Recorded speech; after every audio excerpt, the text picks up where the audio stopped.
We are live talking New Orleans Saints with Darrion Gray of whodatdish.com. Thanks for tuning in once again as we are in for another long run, hopefully here, because you never know what's going to happen in life. But this is the first of 32 NFL team previews for the offseason, which has just kind of kicked off over the past week. And our very first interview is with Darrion on the New Orleans Saints. How's it going, Darrion? It's going well, man. I'm happy for the offseason. Didn't expect the Saints to be playing in the postseason. So about right where I expected to be around this time. So it's good. Yeah. Good times. Good times. Yeah, there was when you're a rebuilding team, all you do want to see to consider it a successful season is to have success towards the end of the season. Mm-hmm. And that's exactly what happened to the Saints. And I'm sure there's a lot of Saints fans that feel pretty optimistic about the way the season ended. Yeah, definitely. When you get a quarterback, first off, when you have a draft class like this, it's absolutely fantastic. But the headliner, the most important player in that class is the quarterback, right? Tyler Shough. And when he steps in and he plays the way that he played in the beginning part of the year, in the beginning part of his career, once he stepped in halfway through the season, but in the beginning part of his career, it makes you only more optimistic about what he could become in 2026, 2027. I've said it before there, and I don't think this is really up for debate anymore, but the idea that Tyler Shough could be the future franchise quarterback for the Saints would have been a conversation much earlier had he been drafted much earlier. But because he was a second-round pick, it took a long time before people came around to that. But all of the doubters that Shough had throughout the season, you saw them quickly, in my opinion, get silenced. And there's no doubt that he has the ability to be a franchise QB in New Orleans. So we can kind of start on that. Do you think then that, especially, it looks like this draft class, look, we still have no idea. Dante Moore has decided what he's going to do. But Ty Simpson, is more than likely going to end up as a first-round draft pick. Still don't know what's going to happen with Nussmeier. I guess we'll find out once the scouts get a hold of him. They take a look at him and determine whether or not he's still a first-round guy. So there might be a few first-round quarterbacks. I guess the question then is, next year I look at the class, and to tell you the truth, it actually looks like this draft class might be a little bit deeper than next year's. There's that possibility. Now, again, anything can happen where a lot more talent rises next season to compensate for that. Everybody's going to be talking about Arch Manning. I get it. So I guess my question then is, does that make it easier for the Saints, based on Shough's performance, to say, okay, we've got so many other issues on the team. Shough deserves the opportunity to be our starting quarterback in 2026, and then we're just going to give him that 1 year, and that'll give us the opportunity to decide whether or not we need to go back into the draft in 2027 and get a quarterback. We're beyond that. I'm going to be very clear. We are beyond that. There is no give him another year to prove himself. He's proven himself. It's one of those situations where at first people were trying to see, can he play well enough to show that you don't need to get a guy like Fernando Mendoza, right? Like I think that was the idea at first, but I don't think that's the conversation. It's no longer, hey man, do you want to go get Arch? Or it's, how do we build around Tyler Shough? Because he is the guy. Not he's the guy for now. He is the guy. Okay. So he definitely gets 2026. And see the thing, and the reason I definitely think that fans out there definitely need to temper their enthusiasm a little bit sometimes, is that guys like Shough should play a little bit better as a rookie than guys like Sam Darnold, who came into the league at 2021. And the question is going to be, can he take that next step? And that's we don't know. We'll find out in 2026. So I'm not really too surprised that he played better than most rookies based on his age and his experience.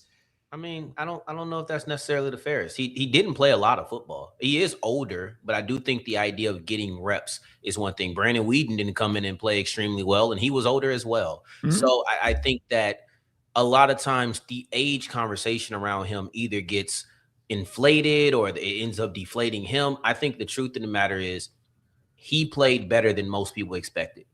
I think that he came in as a second-round pick, and the idea was the Saints will still be in the mix for the first overall selection. He had a great showing in multiple games where he showed the ability to be elusive. He showed the ability to be calm under pressure, which was the biggest knock against him coming into the league. He showed great ball placement, right? Strong command, strong leadership. Now, I think maybe the command and leadership you can attribute to what his experience sitting and in his age, right? He's had more time there. But the actual translation to the game, I don't necessarily think it's just cut and dry like that. So I do really affirm that he does have to take a next step.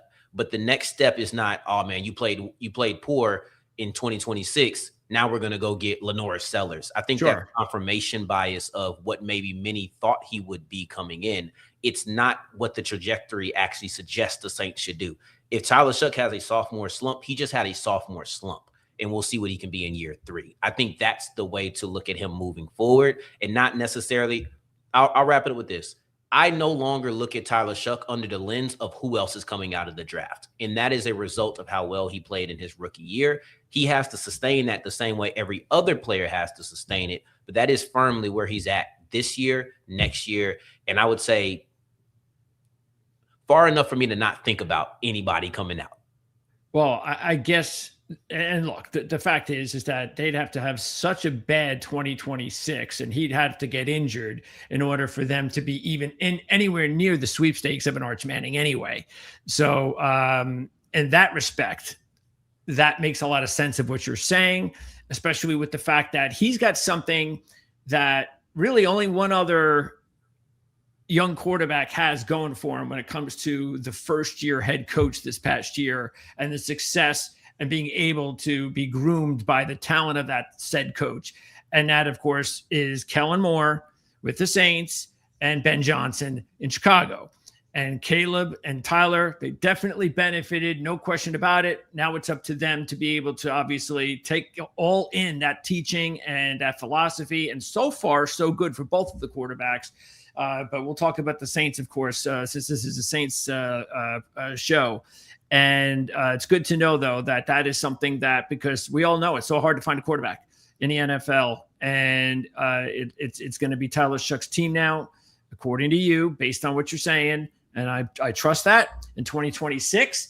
And that means, again, good news for the Saints because they can concentrate on a bunch of other positions. Now, you talked about some of the other success that the team had as far as the rookie draft class. So let's go into that then. So tell me a little bit about the rest of the draft class and who you consider to be really top-end building blocks for the franchise moving forward.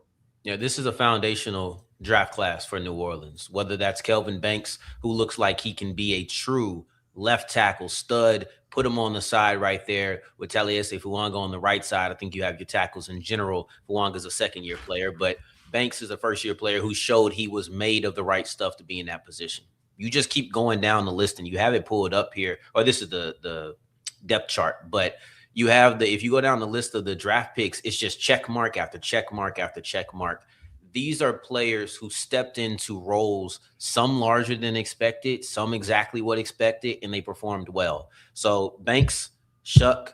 Then you have a guy like Jonas Sanker, who wasn't supposed to play this year. He was supposed to just be a special teamer. He is a starting safety. He is your starting safety. And that is firm in my belief, because you want to have young talent. You're rebuilding. Yep. You want to have a bunch of veterans. So no disrespect to Justin Reed, but I'm more excited about Jonas Sanker because of the age factor that plays into it. You go into a guy like Vernon Broughton. He didn't play much this year because he got injured early. I'm excited to see what he can be. That's still a question mark. Danny Stutzman didn't get a lot of reps. He did split time with Pete Werner. I thought he played well in his limited action. I'm not going crazy about Danny Stutzman right now, but I am excited. And then you get to Quincy Riley, who we'll see what happens. But I think he has a really good chance of being a starter on this team as well. So as you go through this draft class, and I didn't mention Devin Neal, excuse me. I know it sounds like I'm just going and going and going, but I want everybody who maybe comes to the channel and is a loyal listener of the channel, but maybe isn't a Saints fan to understand. This is not me just listing people. This is me telling you about players who all came in and played significant snaps, right? Like even Danny Stutzman, who rotated, played notable snaps. And we'll talk about him in a little bit because I know what's down the line. Kelvin Banks Jr., day one starter, really strong at left tackle. Tyler Shuck, we've already discussed at quarterback. That's your first 2 picks. You have Devin Neal, who's a late round pick who ended up getting into the lineup due to injuries. And I think you have a chance to see him actually replace a guy like Kendre Miller on the 2026 roster. That's a very impressive feat from I believe, 6th round running back in Neal. Jonas Sanker is a starter at safety. You got multiple building blocks. The biggest are, of course, at premier positions, left tackle and quarterback. But I believe that Sanker is a building block on the defense. And I think that Devin Neal could either be an accessory with a ceiling to grow to being a running back who's a key part of a rotation. Okay. So what is the draft capital like for the Saints? Looking good, right? So you have a top 10 pick. That's always a plus. You want to have a top 10 pick, or you don't want to have a top 10 pick, but when you're in the Saints situation, you want to have a top 10 pick. And, I'm looking at guys like a Caleb Downs, like a Jeremiah Love with where they are. It wouldn't shock me if players like Arvell Reese don't necessarily make it down to you, but David Bailey out of Texas Tech is another option at edge rusher. So I think that you're in a good spot to acquire a top tier talent. And those are just a few names that I listed, right? Like there's multiple players who could make it to 8, but I didn't want to list 17 players. Oh, yeah, it's early. It's early. But yes, I think that you're in a good spot as far as the top end of the draft goes. And when you have a top 10 pick, that means you're going to be top 10 in every single draft or in every single round. And you have picks in most of those rounds as well. So as long as the Saints are able to they love to trade up. They didn't do it last year, but if they're able to make, I'll say all but one of their selections, meaning maybe they traded up in the 4th or the 5th round and they had to trade a late round pick, I think that you're pretty happy about the draft capital. It's just about how you use it at that point. All right. So the capital's there. Now, unfortunately, the cash isn't there yet. So, and I'm sure they'll figure a way to get compliant. Everybody does. I guess the big question is, how compliant? Are they in a tough situation with any specific players right now that are putting them a little bit behind when it comes to having the necessary cash to go out into free agency this offseason and spend? Tough situations? I don't think so. When the Saints, this is what they do. They make money every year. They're used to dealing with $70, $100 million over the cap. Right now, it's a minor number for them. So I do expect for them to easily become compliant. I expect them to make room for I'm going to say a free agent. I don't want to say splash, but I think they'll make room for a free agent who will come in and be a starter, right? Like they were way over the cap last year and they still found a way to sign Juwan Johnson and Chase Young to new deals. If you actually restructure those guys who are both going to be around, so it's okay to restructure guys are going to be present for you in the future, you restructure them, and I think one other player, maybe extend Chris Olave, I believe it was, and they're already in the black. So it's that easy to make money. Sure. But anyway, they had a lot more money over the cap last year. They still had those 2 new deals, and they also were able to sign Justin Reed to a decent contract. So I think that you can do that going into 2026 as well, where you get some money, and maybe you do say, I'm going to make a splash at guard, right? Maybe you say that's what I'm going to do.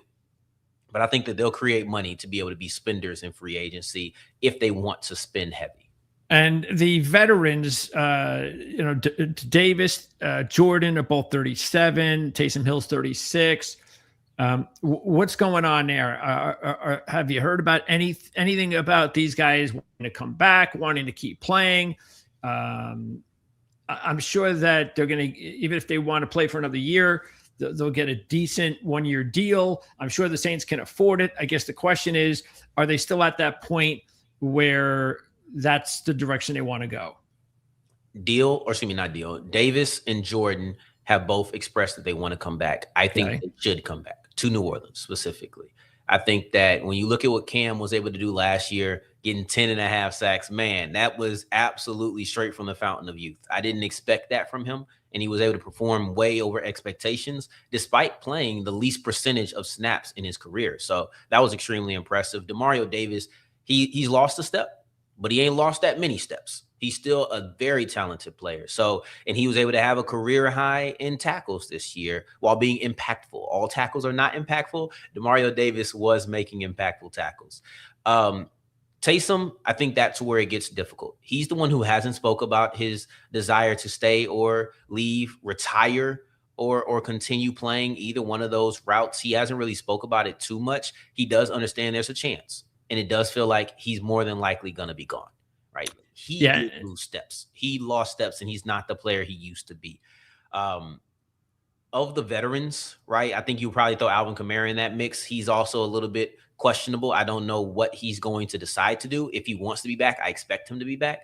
But the one veteran who I think is more than likely gone is Taysom Hill. Okay. Yeah. And especially out of the players you just mentioned, Taysom's the one that even if he wanted to come back, I mean, he's not going to affect the salary cap because he's certainly not making what he made in his last contract. So the other thing I noticed, taking a look here at the free agents that are out there or that are going to be on the block for the Saints. You mentioned Taysom Hill. Moreau and Stoll were also free agents, and they did sign. We didn't talk about the rookie they signed. They drafted last year.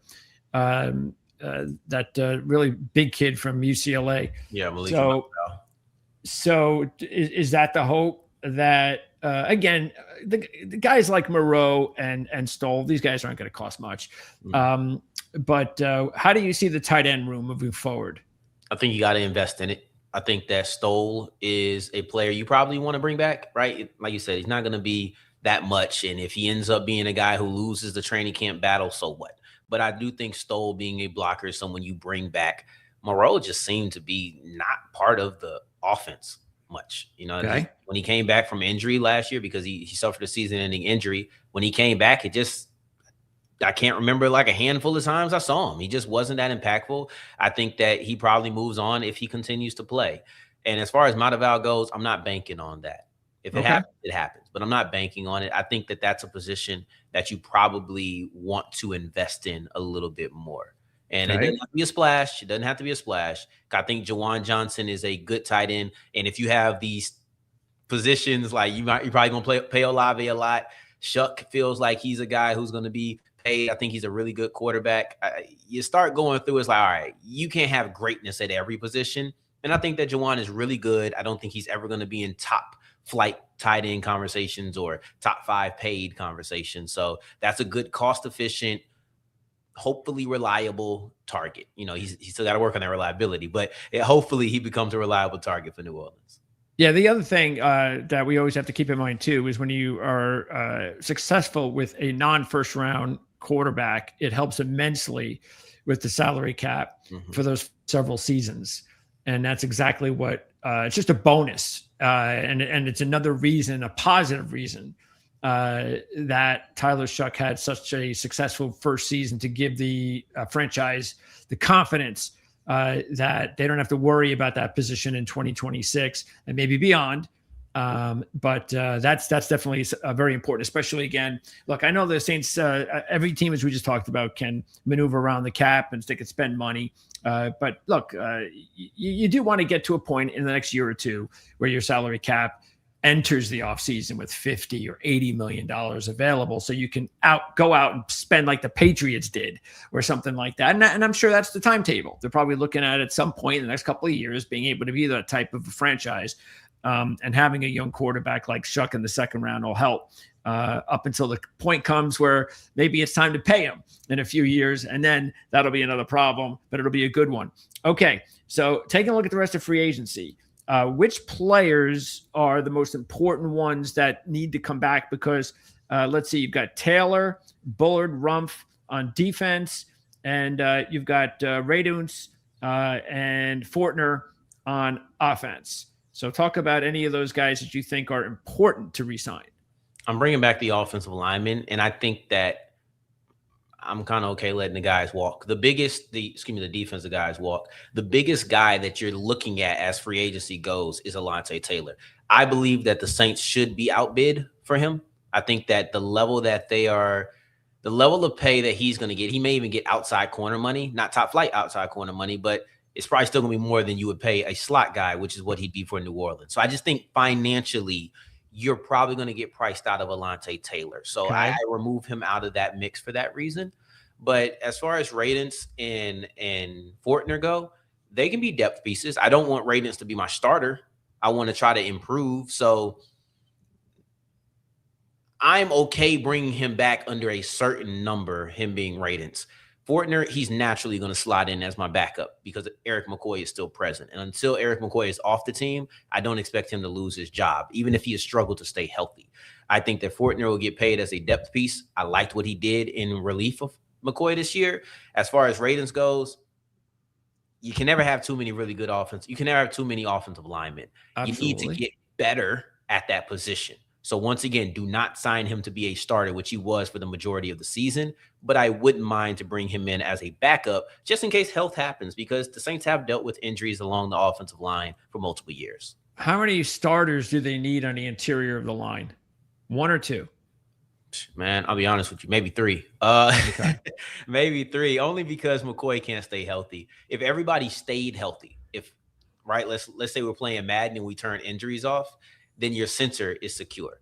After that, your guards, you need work. I think that you go, because for me, guard is the biggest need on this team, mostly because you need 2 of them. But left guard, go get me a guy in free agency who can be a starter. Day one, he's operated in the league. You know he's going to step in and provide you with something. Get me that guy. If there's a splash you make, it's probably there.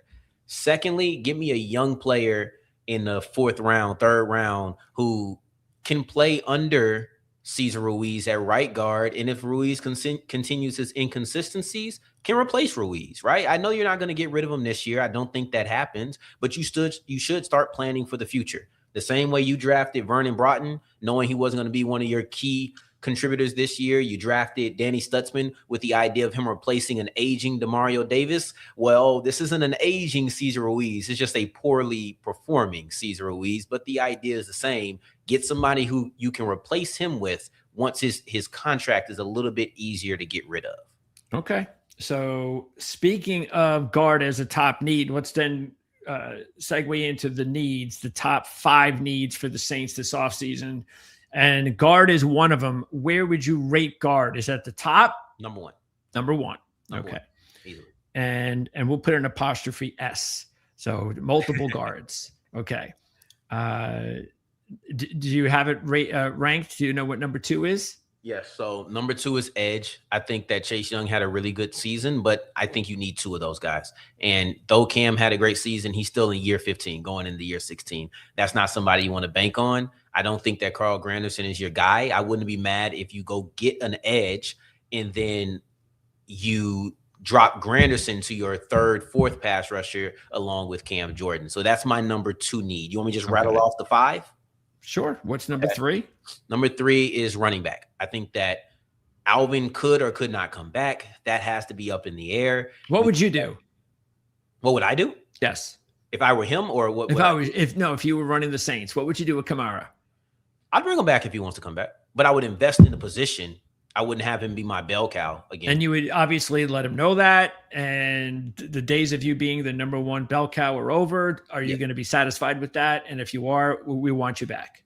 Yeah, that's how I would operate. I think that he's done so much for the organization, knowing the way that Kellen Moore runs the organization, that means something, right? So I think you're going to go in there with the respect of this is what we're looking at for you. And I don't think he would hesitate to retire. I'll be honest with you. I really don't. I don't think he would hesitate, but you lead with honesty with a guy like that who has been a pillar of not only your franchise, but also your community for years. So I think he deserves that. That's my number 3 need, just because you need some juice at that position.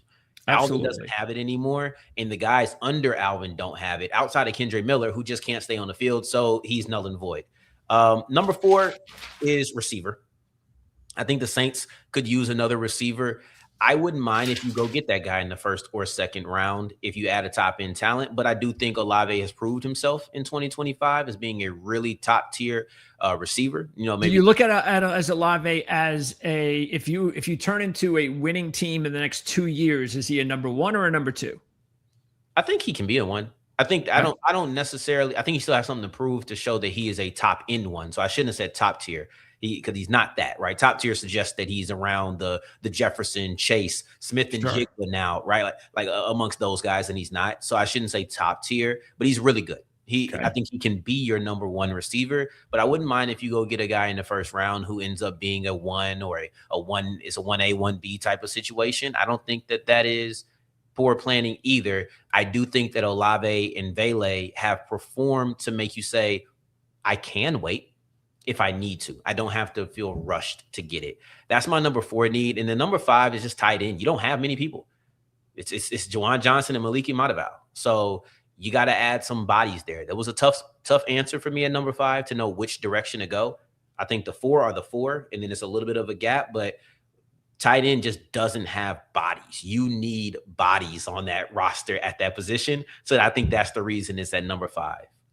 Yeah, and it just shows you, matter of fact, William makes a really good point that the winning streak occurred with a lot of backups as far as the receivers were concerned for Tyler Shuck. And that bodes well for a variety of reasons. And especially when you're rebuilding, you get the opportunity to see the young guys. So would Vele, would he be the only young guy, though, that you feel confident should be a part of the winning? Or is there another young guy that you think deserves a shot to maybe get some significant playing time next season? I'm assuming you mean specifically at wide receiver? Correct. Okay. Olave, Vele. I mean, yeah, between those two, besides those two, huh? Those two. And then, I mean, no one else proven anything. Okay. You go in there with a guy like Jalen Polk, who was on IR his entire second year in the league. So he still has to prove something. You're looking at a guy like Trey Palmer, maybe, like that's also a position that needs bodies. They need players. They did play with a bunch of guys who shouldn't have been on the field. You traded away Rashid Shaheed. You cut Brandon Cooks, which solid move. You give the veteran a chance to go play for someone he can compete with, and now he's in the divisional round of the playoffs. But the truth is, where you are now, you just don't have enough players. So, no, I don't have confidence in anybody being a part of that room outside of Olave and Vele. And Vele is not the youngest guy either, right? Because he did a mission before coming over to the league. So I think it's a shallow room, but I do like the top 2 guys. Okay. So a lot is going to be added on offense. Mm-hmm. On defense, you mentioned the edge rushers. Yes. We talked about the older guys, Davis and Jordan. So which other players on defense should be part of the future? Jonas Sanker at guard. I do feel that way about him. Chase Young. I should have said Chase Young first. Oh, my gosh. Chase Young was fantastic when he came back from injury this year. He's definitely the cornerstone. He's the young cornerstone on this team. Feels weird to call Chase Young, but, I mean, look up his age. He's actually probably much younger than many people would think he was, or he is younger than most people probably would think he was. Sanker, Young. I still need to see more from the cornerbacks, Kool-Aid McKinstry and Quincy Riley. I still need to see more from them to really say that they're guys who are going to build around. They still have a little bit of a proving ground to me, though they have been impressive in spurts. I could see either one of them being your number 2 cornerback. I would like for one of them to emerge and be your clear number 1 cornerback. Okay. So that's still something at some point, again, because it's not on your top 5, but you're still not sure they have a number 1 corner. I'm not sure, but I think they have 2 players who are capable to emerge into being that, right? So that's the difficult part. And that's the reason it's not 5 on my list. Okay. That's the reason it's not 5 on my list, because I think you have potential with Riley. You have potential with McKinstry. You just kind of want to see what they're going to be, and you want to give them a chance to grow something, right? Okay. Like you want to give them that chance to do that. So that's why it's not 5, but yes, I still want to see a number 5. And one of the things, a number 1 corner. And one of the things you asked, when we were talking before, is what positions can be filled in-house. And I think that's one of them. The number 1 corner can be filled in-house. You just have to develop it. So that's where I'm at with the cornerback position. But maybe Brian Brzee. I want to see him put together the improved run defense with the also proficiency as a pass rusher he showed in past seasons. So I'm going to go Young. I'm going to go Sanker. And that's the only ones I can tell you with confidence. Okay. And speaking of Brzee, so he's still, though, I mean, could you say that this was his best season? No, I think last year was his best season, though he wasn't as impactful in the running game in 2024. Yeah, in 2024, he wasn't as impactful in the running game. He was so dynamic. He was the leading sack artist on the team. So I thought he was really dynamic rushing the passer. And you kind of saw that go away this year. It was a liability, his running game, but his spin move, his ability to rush the passer, that's game changing. And the Saints needed that. So I wouldn't say that this was his best year. He flashed much more in his sophomore campaign to me. Okay. And a couple more before I let you go. Is the staff intact? Yeah. I think Brandon Staley did a good job. He didn't do put him back on the head coaching resume job, right? So he's going to have to work to get that Charger gig off of his scent, but he'll stay. I don't expect anybody else to be climbing the ranks from New Orleans, right? Like, they had a very optimistic year. They did not have a playoff season. That's the type of team that typically gets called for, some of the assistants to lose, or some of the assistants to take larger roles. Okay, that's true. And by the way, special teams, do they still have to find their long-term kicker and place kicker? Yes. The punter, gone. Punter will not be here next year. I'll be very surprised unless there's a massive improvement from Kai Kroger in the offseason. Charlie Smith, on the other hand, I think he will be here. Is he long-term? I don't know, but he will be here 2026. But Kai Kroger, no, I don't think that you're going to see him back in a Saints uniform next year.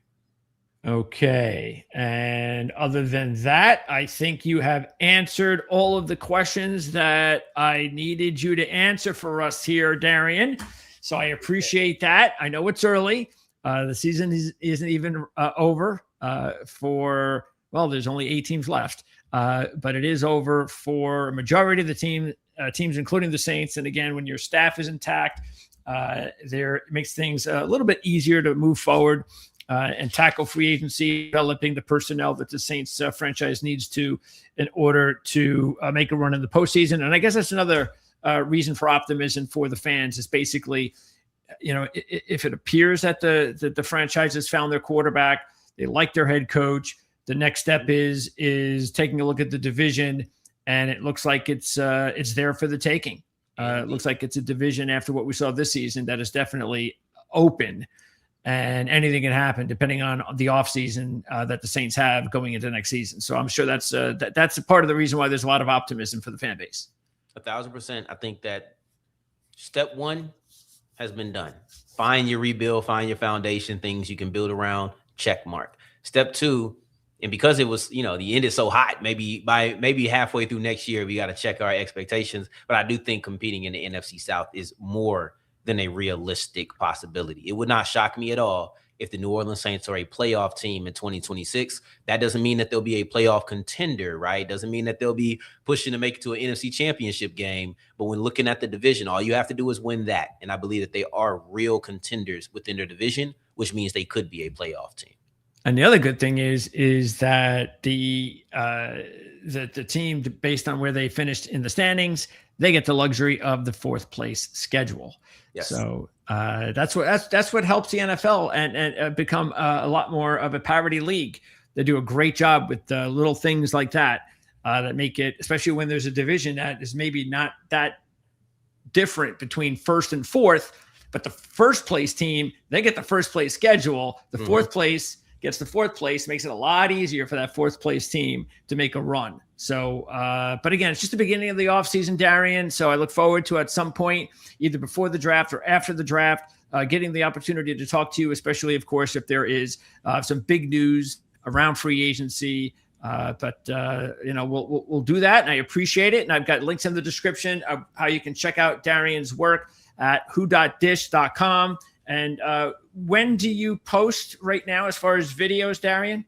As far as Saints, no videos for the Saints right now, but I do my Locked On Horned Frogs Monday through Friday. So if those you are referencing, then that's a busy time. It is the portal. It is a busy time. Everything's always moving. It feels like the Frogs finally to calm down for a second. So I feel like I can kind of gain my bearings. I'm going to a movie in a little bit. I just hope I don't step out to 2 more new transfers. So yeah, right. We'll see. We'll see how that goes. All right, Darrion, appreciate it. Again, look forward to talking to you again sometime in the next couple of months. And thanks for doing this. Looking forward to it. Thank you. Have a good one. You got it, Darrion. All right, so that's Darrion Gray with us from whodatdish.com. And we are going to be doing this again. Let's see. It looks like tomorrow and Thursday. So tomorrow, who do we have tomorrow? Tomorrow is Tampa Bay. So we have the Tampa Bay Bucks tomorrow. So that means we are going to talk about another team from the NFC South. So that should be interesting. And then on Thursday, we're going to talk to RJ Ochoa from the Dallas Cowboys about the Dallas Cowboys and their offseason. So Tampa Bay tomorrow, the Dallas Cowboys on Thursday, and then we will be back on Monday. That's I think who are we talking about on Monday? Minnesota? I think we're talking about Minnesota on Monday. So we have basically what you'll be seeing here for the next several weeks will be most of the teams that did not make the postseason. So those are the ones that we've already spoken to, our insiders and analysts. So check that out here. Make sure, of course, to subscribe. And matter of fact, I have to get used to doing this as a host and a producer. I haven't done it yet. Let me see. Yeah, I have to make sure I keep flipping this on every once in a while. Make it easier for myself to let you guys know to remember to subscribe and to like and all that other cool stuff if you want to follow us all throughout the offseason for our coverage on free agency and the draft. Don't forget over at the Ourlads Football Network at ourlads.com. This is really when things get exciting for ourlads.com with the NFL draft. The NFL draft guide will be available in a few months, so we're always excited about that. We get ready, of course, first with free agency, and that doesn't begin now for a few more months. So we still have more than over 2 months before free agency begins, but it'll go quicker than you think based on, of course, the NFL season not ending until almost mid-February. Then it's only a few weeks after that. Of course, we've got the All-Star games to cover. You got the Combine. It all goes pretty fast, and that's what we love about the offseason in the NFL. It's a lot of fun, especially if you're used to not being in the playoffs. I know the Saints have not been there lately, but at least they've had a much better run at it than my team, who can remain nameless at this point. So anyway, that'll be it for our show today. Thanks for tuning in, and we'll see you again tomorrow. As a matter of fact, tomorrow, the time is going to be 1 o'clock tomorrow. And that is going to be with our Tampa Bay coverage. And then we're back on at 3 o'clock, I believe it is, on Thursday. So those are the live broadcasts this week to cover the NFL offseason. You can also check out Jim Feist tomorrow in Las Vegas at Dom DeMarco's for his weekly show where they're going to take a look at the NFL playoffs. They're going to handicap the games upcoming this week. Jim, Andy Iskoe, Mark Lawrence, and I will all get together on Thursday on the Playbook ATS podcast at 1 o'clock Eastern. So that's what this week looks like as far as football right now on ProLine TV. And we've got college basketball and a variety of other sports that we're going to be tackling, including golf, which I'll be doing a little bit later on with the PGA Tour kicking off this week at the Sony Open. So I'll be doing that. If you're into golf, check that out. And also, we'll be getting into NASCAR next month with the Daytona 500. So, again, for Darrion Gray, Greg DePalma, thanks for tuning in here to the Ourlads Football Network, ProLine TV. We'll see you next time.